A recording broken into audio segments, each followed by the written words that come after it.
अस्सलामु अलैकुम वरहमतुल्लाहि वबरकातुहू। नाज़रीन व मुस्तमीन, यकीनन आप खैरियत से होंगे, खैरियत में होंगे। अल्लाह तबारक व ताला आपको खैर से रखे। जब भी हम रियाज़ शहर में आते हैं, हमारे बहुत बड़े एक प्यारे दीनी भाई हैं अब्दुल मालिक साहब, उनके मज़रा में हमारी हाज़री होती है। तो आज अचानक हम मज़रा में थे तो हमें इंजीर का एक दरख्त नज़र आया। वहाँ पे कच्चा फल भी लगा हुआ था और वो दरख्त भी था। तो चूँकि इस फल का तज़किरा कुरान पाक में है, औज़ु बिल्लाहि मिनश शैतानिर रजीम, बिस्मिल्लाहिर रहमानिर रहीम, वत्तीनी वज़्ज़ैतून वतूर सीनीन व हाज़ल बलदिल अमीन। अल्लाह तबारक व ताला ने कुरान पाक में इंजीर की कसम उठाई है, इस फल की कसम उठाई है।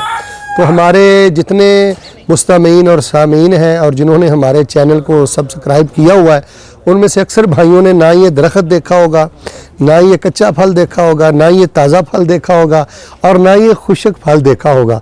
तो हम चाहते हैं कि जिस फल की अल्लाह ने कुरान में कसम उठाई है, उस फल का दरख्त भी दिखलाएं, दरख्त पे लगा हुआ फल भी आपको दिखलाएं और उसके बाद हम आपको खुश्क और ताज़ा फल भी दिखलाएं।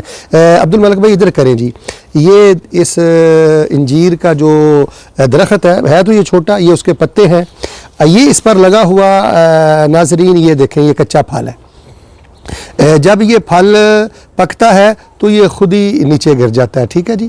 तो ये जो है इसकी ताज़ा सूरत हाल, ये ताज़ा फल है, ये देखें, ये बड़ा ही खुश मिजाज फल है।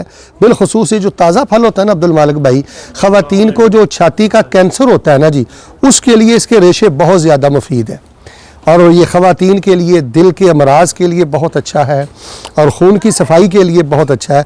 ये ताज़ा फल अगर पाकिस्तान में मुयस्सर आए तो बिलखुसूस ख़वातीन को ये ज़्यादा इस्तेमाल करना चाहिए। और ये जो है ये खुशक फल है इंजीर का, वत्तीनी वज़्ज़ैतून, यानी जिस फल की अल्लाह ने कुरान में कसम उठाई है, ये उसकी आखिरी शक्ल है। और ये अमूमन हमारे यहाँ पठान हजरात पाकिस्तान में बेचते रहते हैं।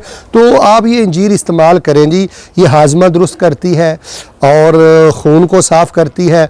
और अगर इसके ज़्यादा से ज़्यादा 3 दाने अगर आप पानी में भिगो दें और 4 घंटे के बाद या रात को भिगो दें, सुबह उठकर वो 3 दाने खा लें और उसके बाद वो पानी पी लें, तो इससे वो कब्ज़ की शिकायत भी दूर हो जाती है। ये मैदे के लिए, जिगर के लिए बहुत ही मुफीद है। और मैं ये समझता हूँ कि सर्दियों में बिलखुसूस इंजीर का इस्तेमाल ये अल्लाह ताला की नेमत से कम नहीं है, बहुत अजीम फल है।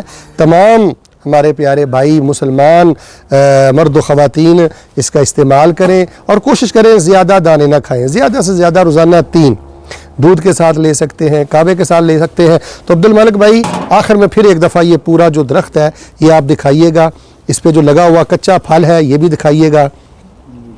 हाँ जी, ये जो है ये इसकी कैफियत है।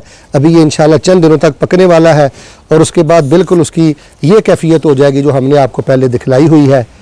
और ये जो है ये वो खुश्क इंजीर है, ये बहुत मीठा फल है। अल्लाह तबारक व तआला हमें अपनी नेमतों का शुक्र गुजार बनाए, अल्लाह हमें फलों का रिज़्क़ नसीब फरमाए और अल्लाह हम सबको बगैर हिसाब के अपनी जन्नत के फल नसीब फरमाए।